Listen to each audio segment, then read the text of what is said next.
పాకిస్తాన్ భవిష్యత్తులో కోలుకోలేని దెబ్బ కొడుతోంది భారత్. ఇప్పటికే భారత్ తీసుకుంటున్న 5 నిర్ణయాలతో పాక్కు వాళ్ళ ఫ్యూచర్ అర్థమయ్యే ఉంటుంది. ఇప్పుడు బీసీసీఐ కూడా ఒక కఠిన నిర్ణయం తీసుకుంది. ఇకపై పాకిస్తాన్తో ద్వైపాక్షిక సిరీస్లు ఆడేది లేదని తేల్చి చెప్పింది బీసీసీఐ.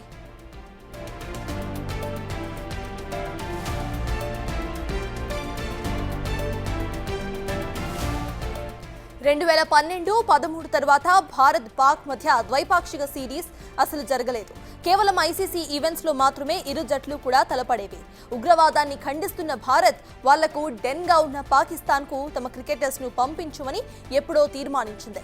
మొన్న జరిగిన ఛాంపియన్స్ ట్రోఫీ పాక్ లో జరగ్గా ఆ దేశానికి వెళ్లేందుకు బీసీసీఐ నిరాకరించింది.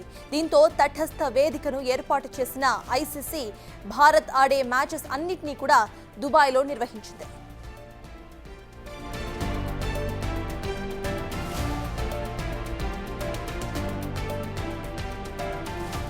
భారత ఆటగాళ్లు తమ దేశానికి రావాలని, అక్కడ పరిస్థితులు మారిపోయాయని పాకిస్తాన్ మాజీ క్రికెటర్స్ ఎప్పటి నుంచో చెప్తూ వస్తున్నారు.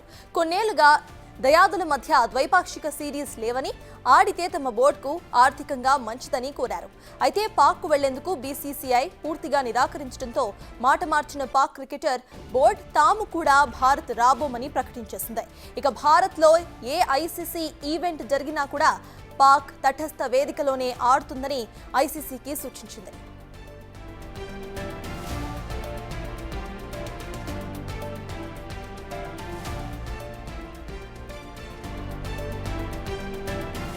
అయితే పాక్ భారత్కు రాకపోయినా, ఇటు టీమిండియాతో ఆడకపోయినా వచ్చే నష్టమేమీ లేదు. కానీ వాళ్ళకి ఆర్థికంగా దెబ్బ పడుతుంది.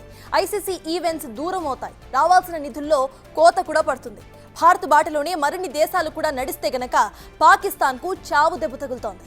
ఆ దేశం కోలుకోవటం అసాధ్యమవుతుంది. మళ్ళీ కాళ్ల బేరానికి వచ్చినా ఆశ్చర్యపోవాల్సిన అవసరం ఉండదు.